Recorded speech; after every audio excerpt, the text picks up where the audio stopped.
When you go to an HR tech conference, and we just came back from Unleash HR, you'll see plenty of tools out there that are starting to build a skills taxonomy within organizations.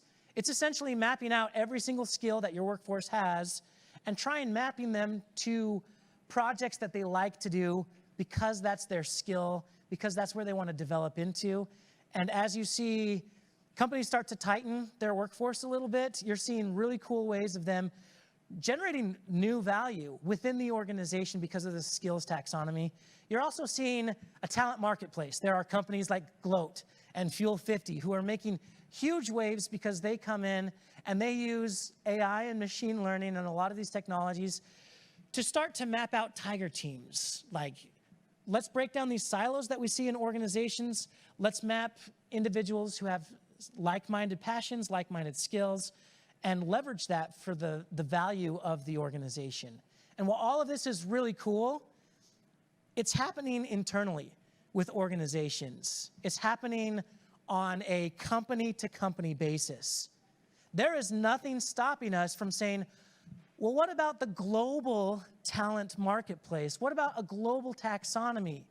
We can leverage this power of decentralized work, of Web3, to design new ways of work that allow you to go outside of a traditional organization, start to work with, we call it a DAO, or a decentralized autonomous organization. It's very similar to a company, but now it's not. You are 100% obligated to work within an organization. You have to do X, Y, Z, and the pains of employees tend to look like, I am doing 90% of what I don't like at this organization just to get to that 10% that I love. Well, what if I did the 10% for that organization and then worked maybe 10 to 30% for another organization, and now you can start to see this ability to mix and match several streams of income, working for several DAOs at a time. All of this is based potentially on blockchain, which allows for a more decentralized version. I know I keep using the word decentralized. That's simply saying you don't need a centralized group of decision makers. You're outsourcing that to the individuals who are there working because they're passionate about what they care about. And so me and Deborah are very passionate about this because we believe that the power is with the contributor. It's with the worker. It's with the quote-unquote employee.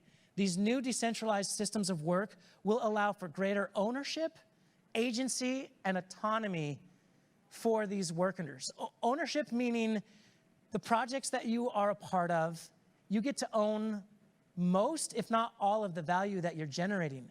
No longer is a job attractive because we'll give you equity that vests over 2 to 3 years, and it's just an arbitrary number. It's like, hey, you scratch my back, I'll scratch yours. You get a piece of the pie. And that is exciting because now all of a sudden, employees are shareholders in these organizations. Agency, because now you get the agency to create how you want, when you want, from wherever you want in the world, instead of having to take that cadence from the centralized decision makers who may know what's best for the company, but they don't necessarily know what's best for you and your passions and what you love. And so you get to reclaim that. And finally, flexibility. You get to work when you want. I mean, take a look at what happened in the consumer world with Uber. Uber's great because now I, pull up the app, start driving. I don't have a boss. I can work when I want. I can go pick up the kids. No one's gonna get mad at that, and I can earn as much or as little as I want. And this is an overgeneralization. We're not getting into the weeds of the problems there, but what if we take that same model and we apply it to skills, capabilities, talent? That's the future.